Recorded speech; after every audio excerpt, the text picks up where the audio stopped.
Assalamualaikum warahmatullahi wabarakatuh. Halo semuanya, perkenalkan nama saya Salsa Sabila dengan NIM 2205124302. Baik, pada pertemuan yang selanjutnya ini kita akan membahas tentang teori strukturalisme pada karya sastra. Baik, langsung saja ke videonya. Oke, mari kita bahas tentang pengertian strukturalisme secara definitif. Strukturalisme berarti paham mengenai unsur-unsur, yaitu struktur itu sendiri, dengan mekanisme antar hubungannya, di satu pihak antar hubungan unsur yang satu dengan unsur yang lainnya. Di pihak yang lain, hubungan antara unsur dengan totalitasnya. Hubungan tersebut tidak semata-mata bersifat positif, seperti keselarasan, kesesuaian, dan kesepahaman, tetapi juga negatif. Seperti konflik dan pertentangan, istilah struktur sering dikacaukan dengan sistem. Definisi dan ciri-ciri struktur sering disamakan dengan definisi dan ciri-ciri sistem. Secara etimologis, struktur berasal dari kata struktura, dari bahasa Latin yang berarti bentuk, bangunan, sedangkan sistem berasal dari kata sistema, dari bahasa Latin berarti cara. Struktur dengan demikian menunjuk pada kata benda, sedangkan sistem menunjuk pada kata kerja. Pengertian-pengertian struktur yang telah digunakan untuk menunjuk unsur-unsur yang membentuk totalitas pada dasarnya telah mengimplikasikan keterlibatan sistem. Artinya, cara kerja sebagaimana ditunjukkan oleh mekanisme antar hubungan sehingga terbentuk totalitas adalah sistem. Dengan kalimat lain, tanpa keterlibatan sistem maka unsur-unsur hanyalah agregasi. Selanjutnya kita akan membahas tentang sejarah pengembangan teori. Teori strukturalisme memiliki latar belakang sejarah evolusi yang cukup panjang dan berkembang secara dinamis. Strukturalisme menantang teori mimematik yang berpandangan bahwa karya sastra adalah tiruan kenyataan. Teori ekspresif yang menganggap sastra pertama-tama sebagai ungkapan perasaan dan watak pengarang, dan menentang teori-teori yang dianggap sastra sebagai media komunikasi antar pengarang dan pembacanya.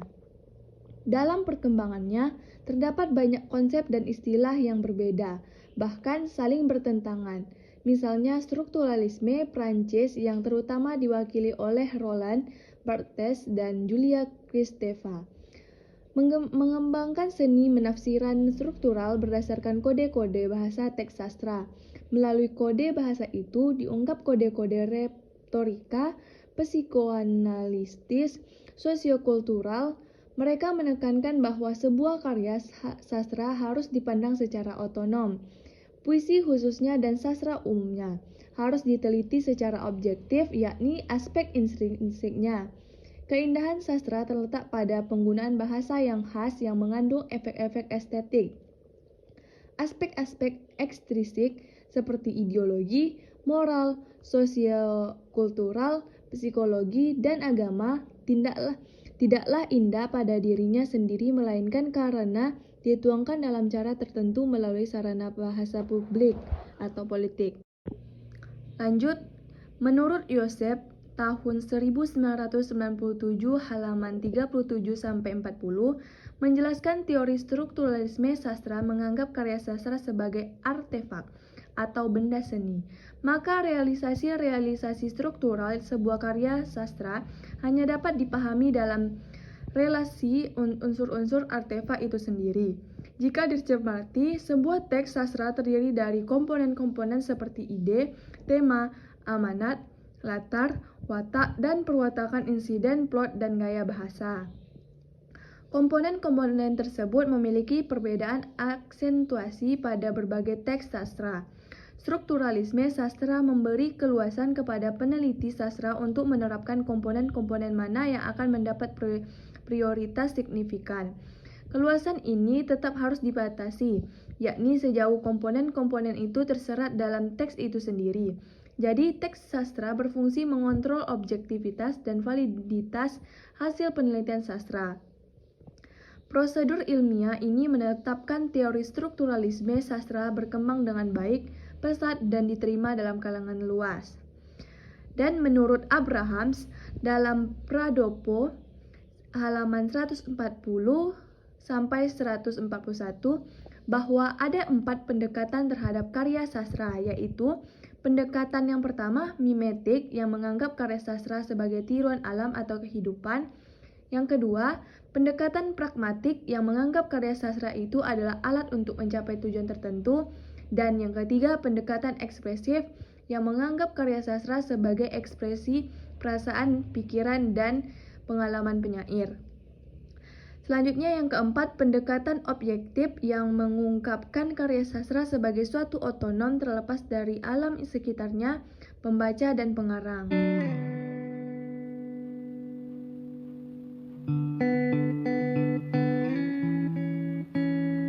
Cintaku jauh di pulau. Gadis manis sekarang iseng sendiri.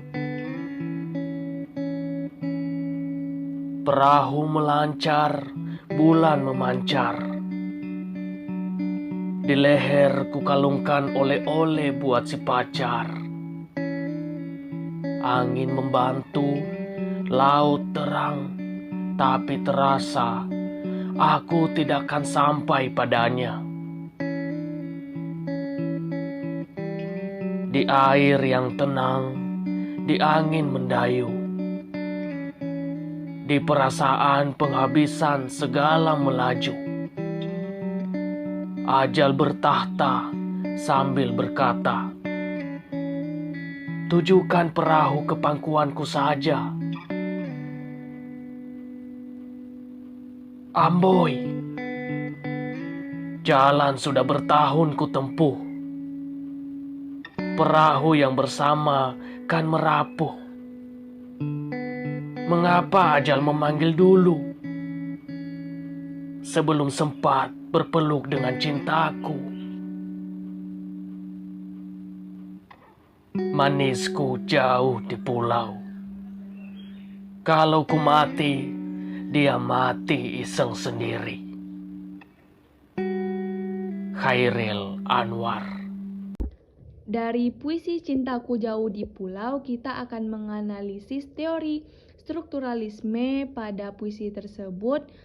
Langsung saja, dalam puisi tersebut terjadi ketragisan oleh bertentangan antara keadaan yang baik dengan kecemasan akan kegagalan, antara lajunya usaha dan panggilan maut, serta antara usaha yang menguras tenaga bertahun-tahun dengan peralatan yang menjadi habis atau perahu merapuh, dan maut yang menjemput sebelum berhasil. Semua itu dipaparkan dengan paradoks dan antitesis antara baris ke-1 dan kedua dengan baris ketiga, 4 dalam tiap-tiap bait. Pertentangan itu secara formal ditandai dengan sajak akhir yang berbeda. Baris-baris yang bersajak akhir sama menyatukan isi pikiran yang sama yang dipertentangkan dengan kelompok lainnya. Bait kedua, baris ke-1 dan kedua memancar si pacar di pertentangan dengan baris ketiga dan keempat terasa padanya. Bait ketiga, baris ke-1 kedua mendayu melaju dipertentangkan dengan baris ketiga dan keempat. Berkata saja, bait keempat, baris ke pertama dan kedua kutempu merapu di pertentangan dengan baris ketiga, keempat, dulu cintaku. Dengan demikian, ketragisan itu kian mencekam dari bait ke bait yang mengklimaks pada bait keempat. Sedangkan bait kelima merupakan anti klimaks yang membuat orang lebih berkontemplasi akan kegagalan yang tragis yang membuat putus asa. Jadi kesimpulan yang dapat kita ambil dari teori strukturalisme sastra yang pertama, pada umumnya penekanan perhatian teori sastra pada studi teks dapat digolongkan ke dalam konsep strukturalisme. Sekalipun konsep ini sangat beragam jangkauan, kedalaman dan model analisisnya. Strukturalisme bagaimanapun merupakan bidang teori sastra yang sudah menjadi urutan utama kebudayaan intelektual ilmu sastra. Yang kedua, bahwa teori strukturalisme sastra merupakan sebuah teori pendekatan terhadap teks-teks yang menekankan keseluruhan relasi antara berbagai unsur teks.